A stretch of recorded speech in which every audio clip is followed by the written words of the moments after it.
Solidarity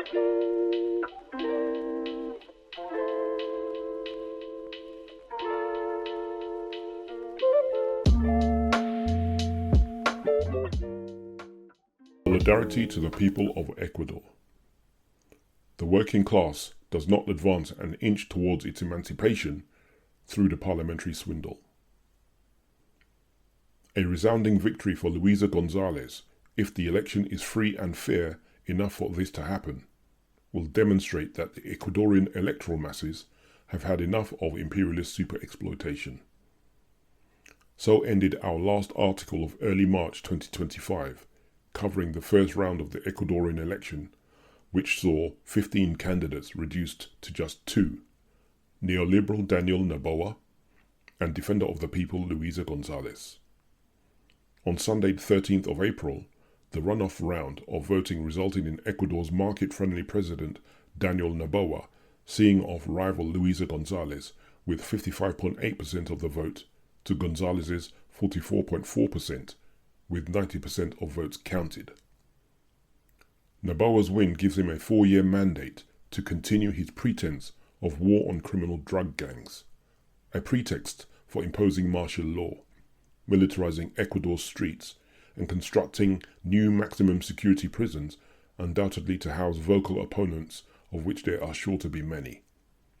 For in the wise words of Mao Zedong, the masses in a backward country are often deceived by reactionaries, and at certain times and in certain places they may even support reactionaries, but reaction is always short-lived. The Ecuadorian onslaught. Following his win and speaking at his estate on the country's Pacific coast, Noboa said, "Ecuador is changing.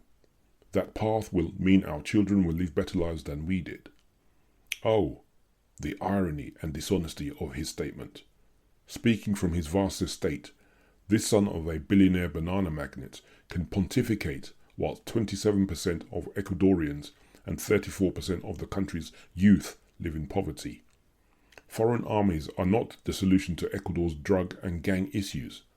An end to the impoverishment that makes young men susceptible to gang recruitment is. The people of Ecuador should brace themselves for the onslaught about to be unleashed. For when Noboa refers to our children, he is speaking only of his own class. Noboa recently told the BBC that he wanted foreign armies from places such as the USA and Europe to join his fight against gangs in the country.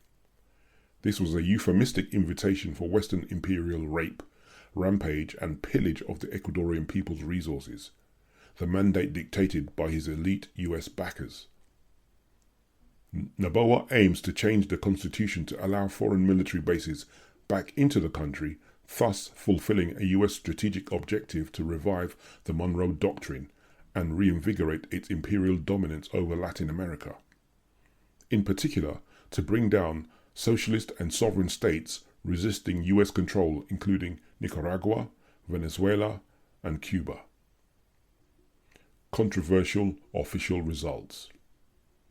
Following the election outcome, Luis González refused to recognize the result announced by the National Electoral Council, CNE, suggesting that electoral fraud had occurred during the count that favored Noboa and went against the will of the people, thus trampling any pretense of democracy.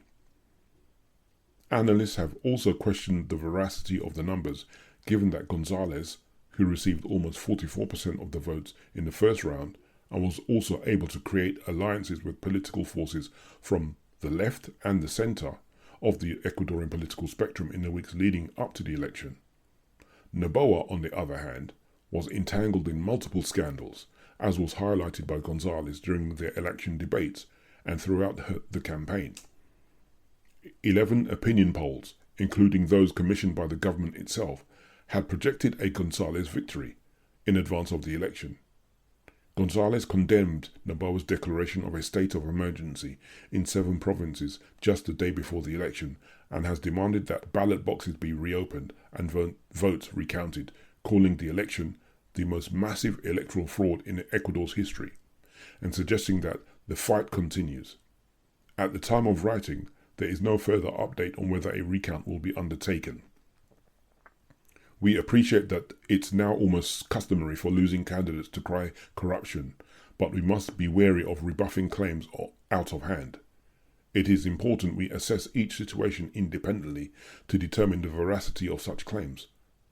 After all, we are aware that corruption exists, and the more there is to lose, the higher the likelihood of corruption.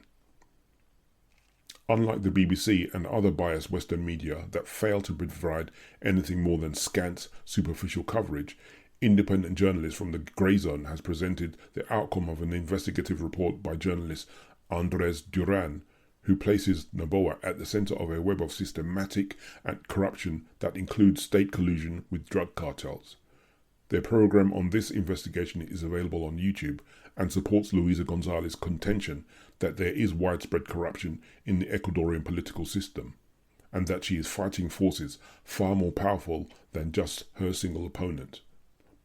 Bombshell investigation exposes Ecuador government cartel conspiracy, 9th of April 2025. Awaken the working class and set ye free.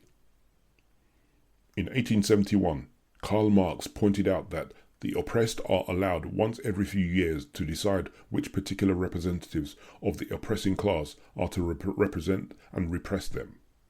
In 2025, the people of Ecuador either voted for or have had imposed upon them through corrupt means the most oppressive representatives of the bourgeois elite, who now have a 4-year mandate to inflict excessive pain and extract excessive gain. The people will be pushed to the brink. We send our solidarity to the great people of Ecuador and offer them our full support in their fight against oppressive forces. For in the words of our late leader and mentor, the working class does not advance an inch towards its emancipation through the parliamentary swindle. On the contrary, it finds itself more enslaved, for now the chains are hidden under the illusion of democracy.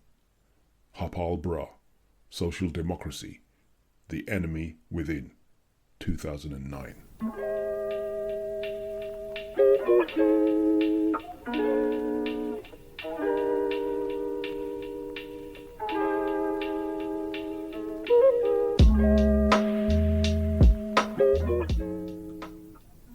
Thanks for listening to Proletarian Radio. We aim to bring you the best Marxist analysis on current affairs, revolutionary history, and theory. Do like, comment, subscribe, and share our content to help us reach the widest possible audience.